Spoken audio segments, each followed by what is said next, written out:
Hi, it's Neil Sean here on Your Entertainment News. Of course, behind me is the beautiful auditorium of the Coliseum Theatre in St Martin's Lane, London. We're here because we have a very special show and three very special stars to meet. Cassidy Jansen, the beautiful Alexandra Burke, and the legend that is Michael Ball. So without further ado, join me right now. Hi, it's Neil Sean here on Your Entertainment News with a man really that doesn't need any introduction, but I will anyway. Of course, it's the legend that is Mr. Michael Ball. He's starring in Chess. It's in London, only for 5 weeks. If you miss it, you'll miss out. Don't miss Michael today on Your Entertainment News.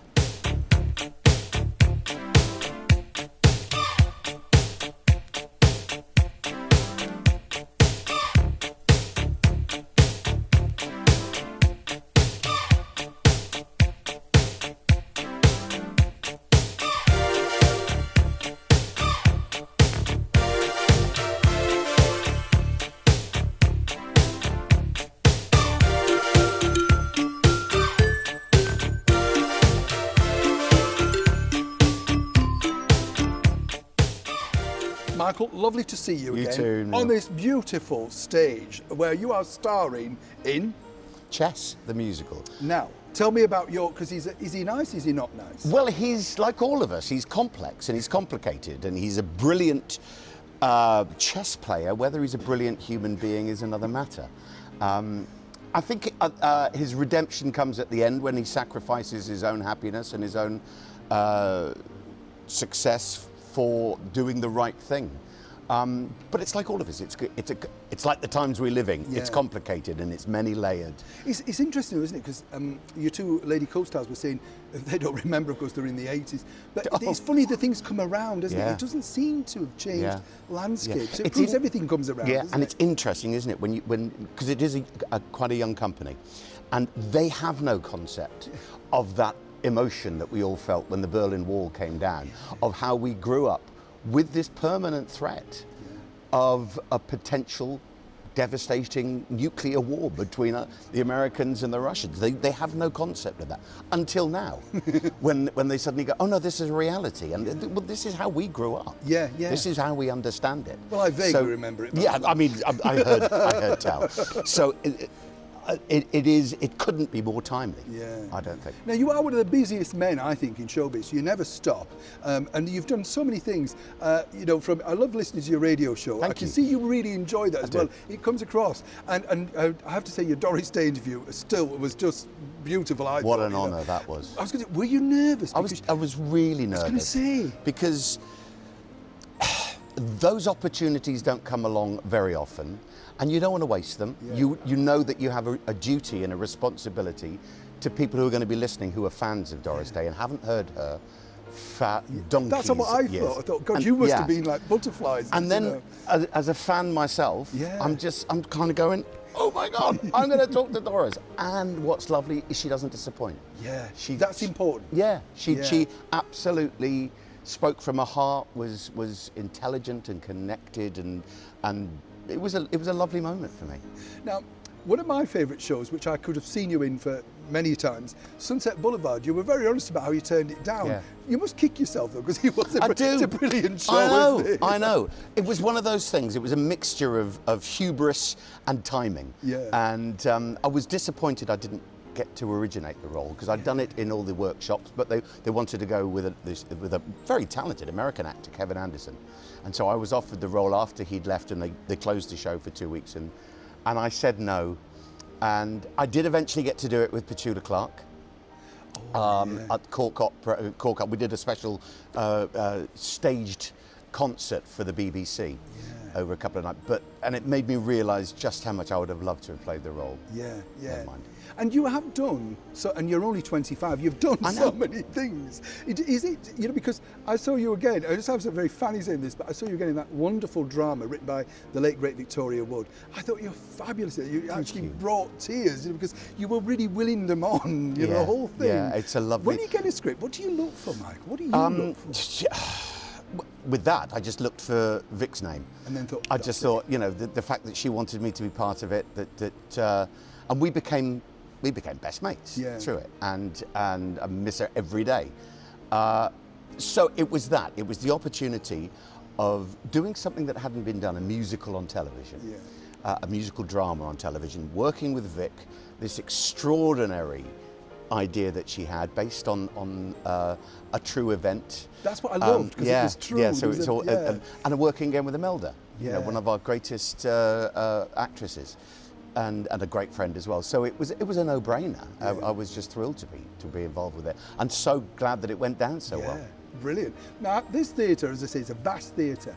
You have got many, many fans, and no doubt are filling this theatre nightly. But what I'd love to know is, does Michael Ball still get a little bit nervous in the wings, or is it now, because you've done so many? No, Michael Ball gets really nervous. Oh, really? Yeah, he does. Everyone does. He does listen to me talking in the third person. Of course I do. And with every new, I think that's part of the buzz of this job. Nothing beats a live audience for that adrenaline rush. And when you're doing something like this, which is on such a huge scale, which you're so proud of, and you've wanted to be part of, you know, since I started professionally. You know, I was doing Les Mis while this was teching at the Prince Edward Theatre in the original production. So every night you feel a responsibility. You're leading a company, and yes, that creates nerves. And the day those stop, I think, is a day you want to actually look at what you're doing, because you know, you should get a buzz from doing this. I mean, Tim Rice and Benny and, you know, the ABBA sort of connection. Again, you've been so lucky to sing so many beautiful songs by so many renowned composers. You know, do you sometimes sort of pinch yourself and think, wow, you know, I kind of, you know, I can't believe I'm singing their songs. Oh, because, of course, you know, absolutely. And we've grown up with them. You know what I mean? But it's then having the personal connection with them. I've known Tim now a long time. There's a wonderful song that ends the show, You and I, a beautiful duet. And I've been singing that. I sang it on my television show with Elaine Page back in the 90s. So I've been singing it all my life. You must have been 10. I was 10. And the way that we've kind of reimagined and re-envisaged the show, the lyric didn't fit quite so well. So Tim went, here's the new lyric.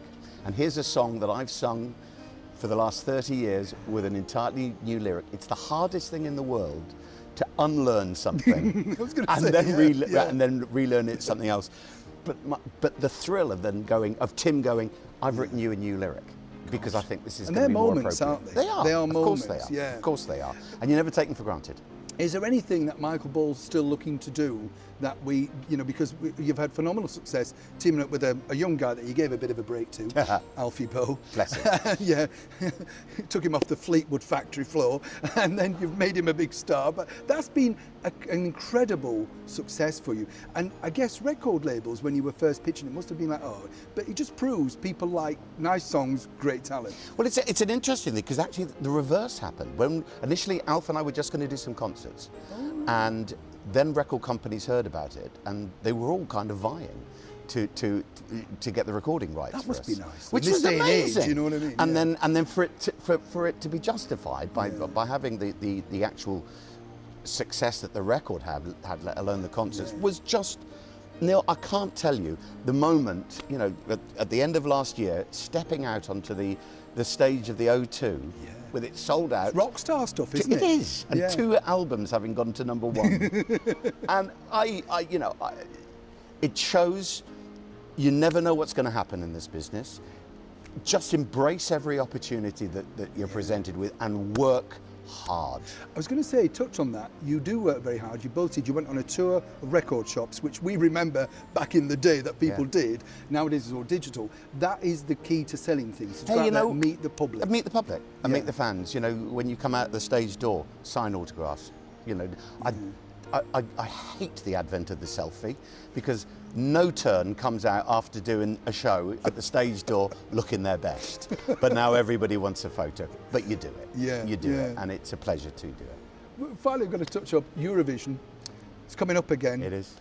What's your memories, and what do you think now because when you did it, dare I say, you had a proper song.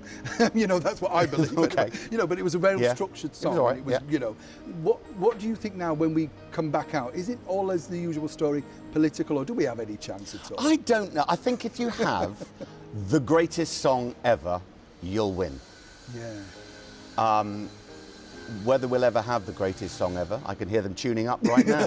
Whether we'll ever have the greatest song, I don't know. But I think, you know, you never know what's going to happen in this business, Neil. Finally, chess. Why should we come and see it? Because Michael Ball's going to sell it to me. Yes, you should come and see Chess because it has one of the greatest scores that's ever been written for a musical. It is being presented in such an extraordinary event of a theatre production. We have a vast cast. We have the biggest number of people that are on a stage in the West End of any show. A 65-piece orchestra, an enormous ensemble, staging that is state of the art in one of the most beautiful theatres in the world, let alone London. And we're only here for 5 weeks, so it's an event. And do it or miss it. Yeah. Do it, Michael Ball. I shall be here many times. Cheers, man. Lovely. Good to see you. Thank you. Cheers.